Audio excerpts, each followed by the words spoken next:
What's up, YouTube? We're gonna try this YouTube thing again. Hi, it's Kiera again. If it's your first time here, hi, it's Kiera. The first time, welcome. Nice to meet you. So today I thought we could talk about Black Mirror because the new season just came out. Some news about me. I absolutely love Black Mirror. I was a huge fan of like the first few seasons. I really love psychological thrillers, and I just like that they take a different approach to cinema. It's really interesting, it's really intriguing. The stories are all nuanced. It's an anthropology, so bang bang, let's get into it. But instead of doing the whole season, I thought we could take it episode by episode, and if you don't like this video, this will be the last one. I'm gauging by your response. If you like this video, let me know and I'll do the next few episodes. Heads up, I've seen them all. I've watched all 5 of them, if there's 5. I think there's 5. If there's 6, I'm sorry to the number 6. And we are gonna talk about the first episode, Joan is Awful.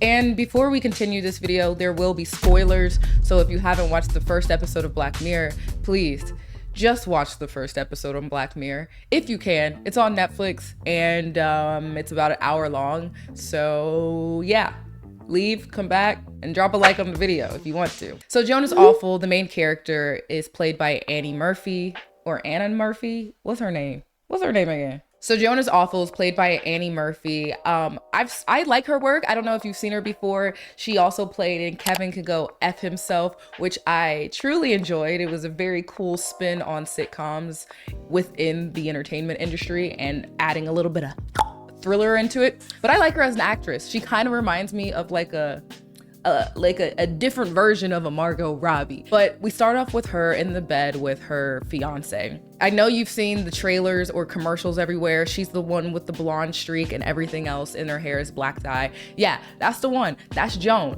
So she starts off in the bed with her fiance. She's getting some spicy texts. I mean, they not that spicy, but she gets some text from someone who she should not be getting some text from. But you know, what can you do? I guess, you know, go off king. She gets out of bed, she's getting ready for her day, and we get the feeling that she replies. And if you look at her life, her house, it looks like she's pretty well off. Like, she is by no means the richest person ever, but she has a very beautiful home. It's well decorated. It seems like her fiance loves her. When she goes into work, which is the next scene, it's like this very big glass building, and she has her own office within the building. So you can tell she's kind of higher up within the corporate world. She's definitely a boss, manager, something, so to speak, in there. You know, she's not in the wild in the corporate office. She got her own office space with glass walls. She starts her day off a little distressed. She's drinking some coffee. The coffee is bad in her opinion. Her assistant comes in, gets her the rundown of the day, and apparently there's someone waiting for her downstairs, and we don't really get any insight into who. It just seems as though there's a lot of hesitation with this person. We slowly find out that she's supposed to fire this girl. She's supposed to fire the girl that's waiting for her. The girl did not know, and the girl was not expecting it, and the girl was furious. She's over here saying like, I just got this new apartment. I just put a down payment. Joan, please don't do this. You know, this could be bad for the environment if you go a different direction. She does some techie mumbo jumbo that I really don't understand. But Joan's just like, hey, the board says that, you know, they're gonna go in a different direction. I'm sorry, can't do it anymore. You can pack your things and go-ish, but she really doesn't say it completely explicitly like that. She kind of gets up, says like, you know, I'm so sorry, and she tells her assistant, and she goes to her assistant. She goes to her assistant, and her assistant has like the security ready to walk this girl out, and I'm like, oh Lord, this is messy. So Joan's like, oh, thank God, pretty much. She's just like, I don't want to deal with this confrontation. You can see it in her eyes. This is very uncomfortable, as it would be in any situation. The security escorts the girl out. The girl still furious, still mad, still angry. You know what happens next? Joan's like, I forgot what she had in her hand. Joan had some item in her hand. I don't know if it was a cigarette, a lighter, a cup. I forget. She has something and it falls, and the building has many levels. So when the item falls and she's at like this balcony setting, it hits the girl walking out with the security man. I'm telling you, that does not look good, especially since she doesn't say sorry. She hides. Joan said, I am not dealing with confrontation today. I do not care if I had to fire you. Coward, you coward. I think that's what the girl says too. She tries to hide the fact that it fell, but from the outside looking in, it looks like she threw it. Then after that, she goes to her therapist. Kudos to you, queen. Get your mental health in order. And she's just venting to the therapist about how her fiance feels a little bland, and the time when she felt like invigorated was her past lover, the guy that she shouldn't be texting. And she's just trying to work out these emotions with her therapist. We cut to a scene. Girl, guess who she met up with? Guess who this girl met up with? The ex-lover. Yeah. She met up with the ex-lover. She wanted to fuck around and find out for sure. And the more you fuck around, the more you are going to find out. And woo, she did. He's over here saying like, oh, you can come live with me and we can be together. I love you. And she's like, it never worked before, you know? And they ended up kissing. Newsflash. But then she catches herself. She's like, nope. I'm gonna reel it back in. Can't do this. Gonna go back to my fiance. This ain't it. This is wrong. Trust no man. Because after she says all that, he's like, you know where I'll be, pretty much. And I'm like, man, why you gotta tempt her? Why do you have to be the devil? But good for her. She walks away, even though she shouldn't have met him in the first place. And she goes home with her fiance. They do a little bit of Netflix and chilling, but on this series, it's called Streamberry, which essentially is a dupe of Netflix. Netflix made a show with Netflix in it, Inception. And speaking of Inception, they see a new show that has a picture that looks just like her, but it's not her, it's actor Selma Hayek. She has the blonde streaks, she has the black hair dye, and they start watching the show. And when I tell you, I didn't think they would cut to the chase that fast. I didn't know they were gonna get to the point that quickly, but they started on 100. They started exactly how her day began, like the same day. The series with Salma Hayek playing Joan, called Joan is Awful. The series is called Joan is Awful on Streamberry, is literally implementing her entire day from start to finish. But there is something to note. They spice it up a little bit more. Like they crank up the messiness volume. So you know how when you're like, it's like a he said, she said kind of conversation, and sometimes people will sprinkle a little bit more to have the conversation be a little bit more flavorful and spicy and messy. That's what they do here, and it does not look good. She definitely do look awful. Like they made that girl look bad. They made it look like she did not care about firing that girl. They made it seem like she wanted to meet up with her ex and it was passionate and she didn't have any remorse. Ooh. And then once they got to that part, she was trying to cut off the TV. She tried to be slick. She's like, this is not about me. What is this? This can't be real. Oh my God, what's happening? And we start finding out it is real because everybody in the world can see the same TV show. And it's cutting to different people within her life watching this show. And it's, everyone's taken aback, as I would be too. She's starting to have an anxiety attack, a mental breakdown. Her fiance's trying to console her until he starts seeing text messages on the show from an ex-lover that happens to have the same name as her ex-lover in real life. And that's when he puts 1 and 1, 2 and 2 together, and he's like, things are looking fishy. Let me see your phone. And she's like, so listen. And then that's, once you say so listen, after it's clearly showing evidence on a TV show, and you won't show your phone, and she's lying, saying like, I never texted him, I haven't seen him, this is horrible. Obviously like acting out and like reacting to the circumstance because she's just like baffled that this is actually and genuinely happening to her. He's gone, and that's her fiance. So it's safe to say, I don't think she's getting married. So she goes on a ride trying to figure out how to sue Streamberry, how to sue Selma Hayek, how to sue all these people for using her likeness and image, because how in the world can Streamberry do this? How can they do this to me? That doesn't make any sense, especially since everything is happening within the same day as she's going through these endeavors. It's like not even a day later. It's the same day, as I said before. It's like hours. it comes out with a new episode. She speaks to her lawyer. Her lawyer is like, this part tripped me out. Her lawyer is like, we actually can't do anything. And she's like, what?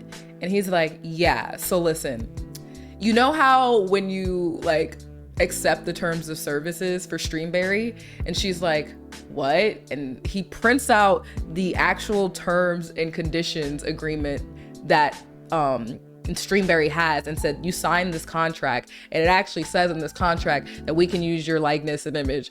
And she's like, what? I've never read it. And I'm like, same, girl. That doesn't look good for the both of us, because how many times have I scrolled past on Apple and just said, you know what? Accept. Clearly, she was accepting the worst mistake in her life, because they can do it. Apparently, they can do it.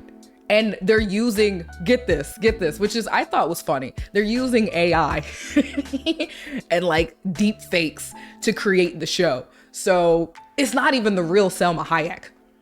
It's an AI version of Selma Hayek acting as Joan in the show. Joan is awful. And she's like, how is this even possible to do? How do they know what's happening in my life? I'm making up a new scenario so I don't give it all away, even though I am. You know how when you like talk about potato chips and how much you want them, and then like 5 seconds later when you get on your phone, you get an ad for potato chips, and then later you get an email for potato chips, and it all kind of seems weird, like they're listening. And she's like, yeah. And he's like, that's how it's happening. And that's terrifying, because that definitely does happen. So y'all take this satire and commentary as you will, but who knows something that I don't know?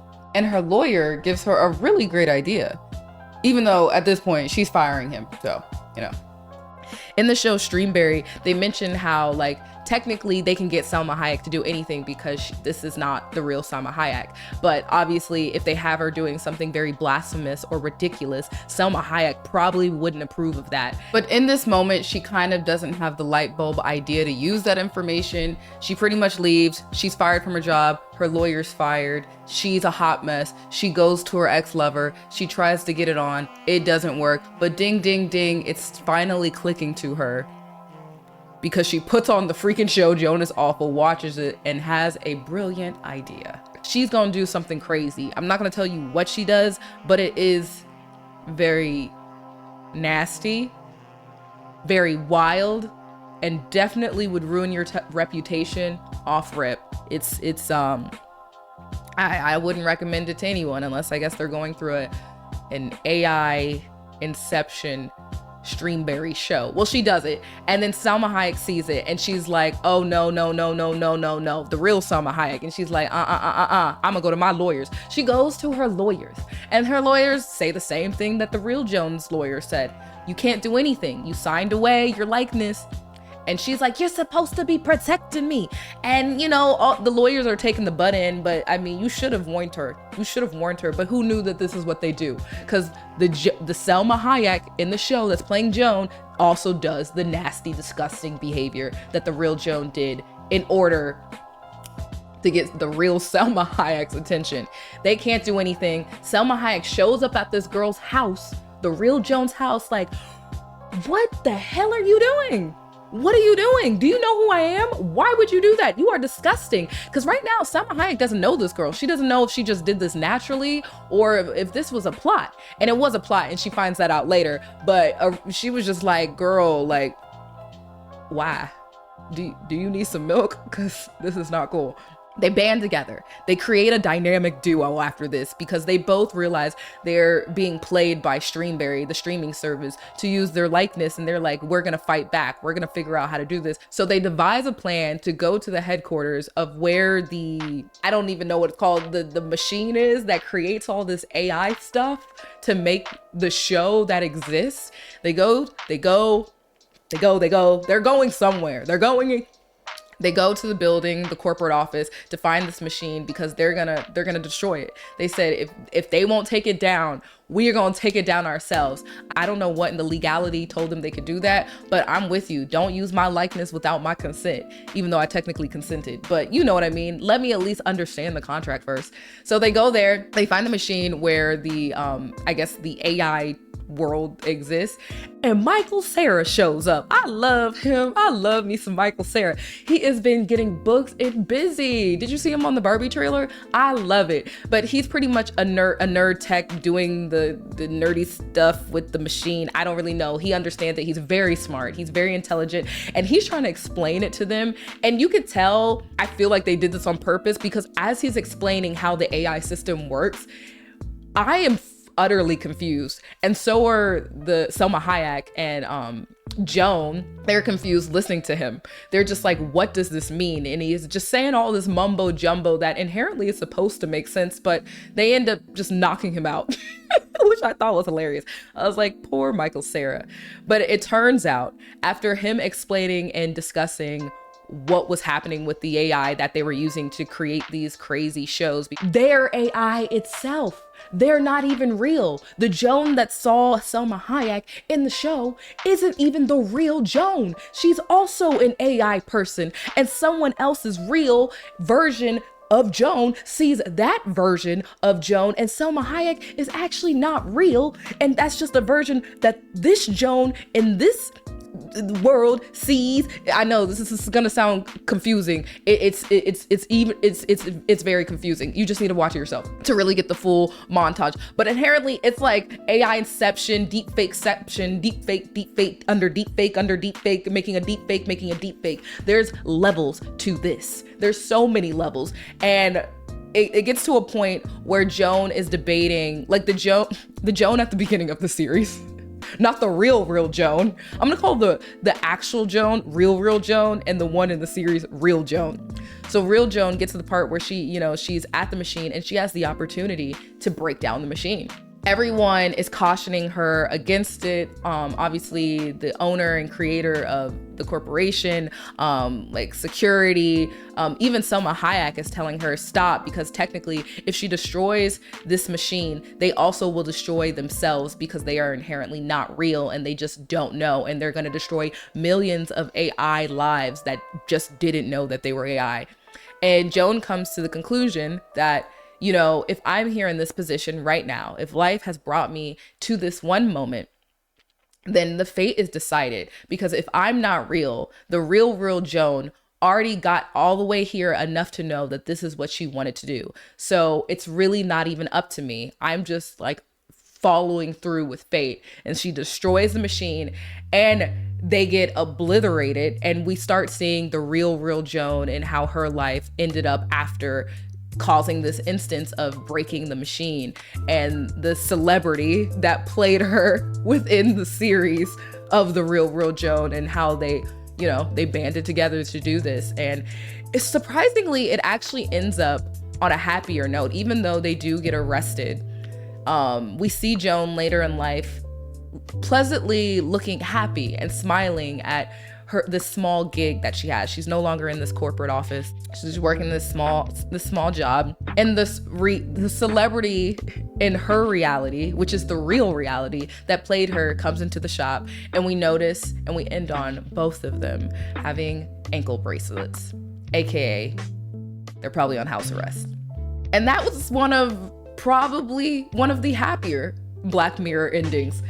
I was shocked. I thought we were gonna see her in a deep spiral, but I think after accomplishing that, it relieved her, and I don't think it was a happy ending. I was like, wow, okay. Now my thoughts. I thought it was fun. While it had these kind of like darker elements and darker sides of technology within the episode, it was very playful. I really loved Salma Hayek in it. I really loved Annie. I really loved Michael Cera. It was fast paced, and you did want to keep wanting to know what happened. And I thought it was just really interesting that they were able to have this satire and commentary on AI, especially since we're dealing with this battle right now and discussions right now on like what actually is okay, what's necessary, what happens when we don't regulate these things, and where could the world go to, especially within the entertainment world. I know like y'all have heard, or if you haven't heard, the writer strike going on, and the issues with AI taking some of the jobs of writers and even other jobs, and maybe graphic designers or things of that nature, and like how much AI can actually do. So this was really cool. This is just fun. This was just fun to see it actually play out in real time. It's like I feel like they hit the nail on this one, in my opinion. I liked this episode, and I'm excited to review the next ones and see what they kind of deal with. But yeah, and this season has given me a little bit of an A24 feel.